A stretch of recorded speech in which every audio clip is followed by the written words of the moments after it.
women from the parishes saw some needs that they couldn't handle individually in their parish. So they formed the Catholic Social Betterment League.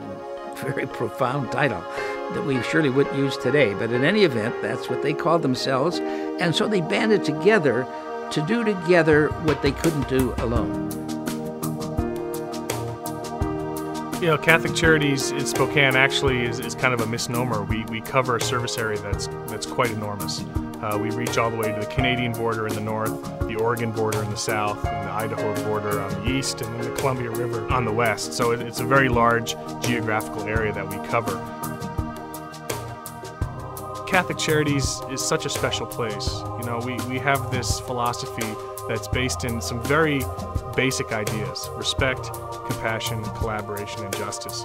And those are not Catholic words. Those are not specifically Catholic Charities words. Those are just human words. Those words are a part of who we all are as human beings, and they're a big part of Catholic Charities. This community is based in faith. Certainly Catholic Charities is the good news and the social justice arm for the Catholic Church at large. I remember years ago, Donna Hansen talking about the fact that we serve from birth to death, basically. And we really do. And when you think about that spectrum of care, and then you realize, what our values are, you can start to see that, for example, the value of respect flowing through any and all services that we provide.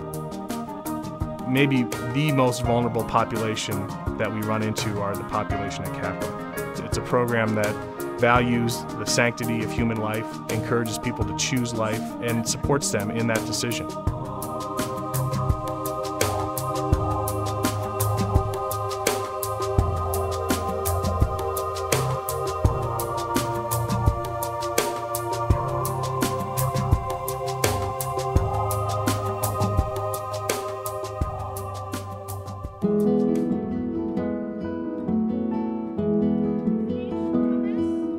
The number one factor that causes a low-income family or a working poor family to lose stability is lack of affordable, safe, good childcare. This building was built in response to that community-wide issue. Those children are leaving home every day to be put in a safe childcare situation while their parents are off to work. And many of those families that we're serving could not afford safe childcare at home or in a different facility. We realized the only way to create slots for low-income families is to have a building that balances private pay families with state pay families and with low-income families. And the way to do that is you got to build something that is really attractive to those private pay families, which is what we have here. We, of course, serve really the working poor. We obviously serve families who receive state assistance. And, of course, we serve families with means. And so we have such a beautiful cross-section. Yeah, we have to teach our song to you. It provides a richness of experience, of course, to the other families and to the other kids. And they're all together under one roof. And that's what community is. That's how we move forward. That's how we engage each other and really, truly accept our differences.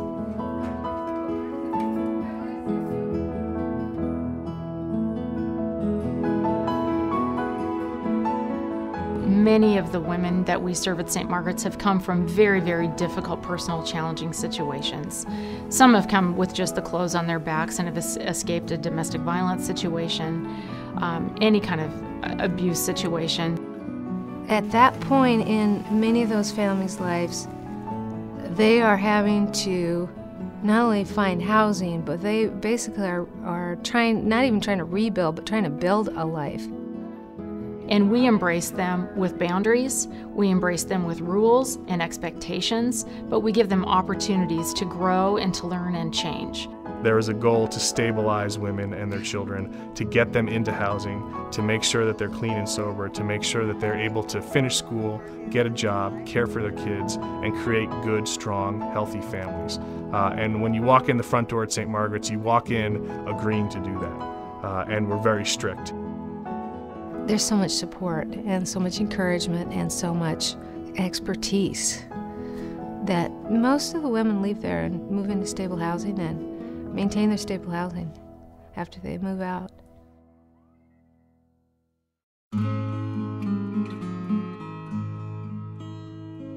You know, housing is a big piece of Catholic Charities. Obviously, the concept of home is essential for all of us. We all have some concept or understanding of home. We have over 900 units of housing. We serve seniors, we serve disabled, we serve farm workers, we serve families, we serve people from all walks of life who need that sense of home, who need a safe place, a clean place, that they can walk into and say, this is my home. And so creating safe places for clients, creating housing for clients is essential for Catholic Charities.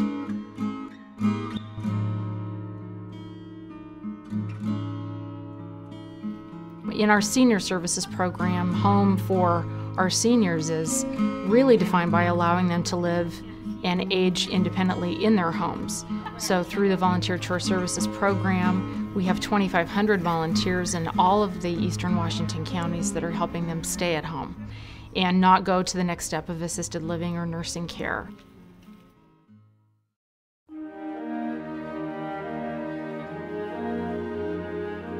You know, it's a difficult walk. We see the path of people who are struggling here at Catholic Charities. And it's sometimes it's a path that has suffering, sometimes it's a path that's hard to watch. And I think it's a very little known fact for many in Spokane what an enormous amount of work it takes to go from being homeless to stabilizing your life. I came from, a good job, a home up north, 2 cars, garage. I was a little ashamed, a little embarrassed, when I had to come walking through this door. I've been looking for a job for the last month and a half. I've probably turned in about 30 resumes. We're serving veterans. We're serving many, many folks facing a mental illness challenge. And that support service makes all the difference. Quite a few of the folks that we have, especially this time of month, are from some of the hotels from downtown, some of the low-income apartment houses. And they just come here because they've run out of monies themselves, and so they come to House Charity for a good hot meal. The image that Catholic Charities is based on obviously is an image of Christ, and Christ is a pursuing God, an unconditionally loving, pursuing God, and we are unconditionally loving for our clients, no matter where they're at, no matter who they are. And when you're ready to get help and to become more stable, we're going to be right there for you. Our mission is based on the gospel message. As long as you do this as one of the least of my brothers and sisters, how you do it to me, Jesus said. Catholic Charities is available to serve anybody of any faith, religion, and we call it need not creed. We don't serve people because they're Catholic. We serve people because we're Catholic, and it's our job to do it. It is integral to our identity. It's about a community. It's about a mentality of I want to serve my brother or sister in Christ. I want to serve somebody who's in need. I want to reach out and find the most vulnerable, the most marginalized people in our community, and I want to reach out to them and say, come with me, let's help you. Let's make you a more stable person. We always have good news to share, and the stories are many, and the stories are beautiful. They're always about help. They're always about hope. Nowadays, if someone asks me, where do you live? What have you done for the last 2 years? I'm almost proud to say, that this is what I've come from. Twice in my life, Catholic Charities has helped my family, and I cannot thank them enough. If I live to be 10,000 years old, I will always have Catholic Charities in my words, and in my thoughts and in my heart.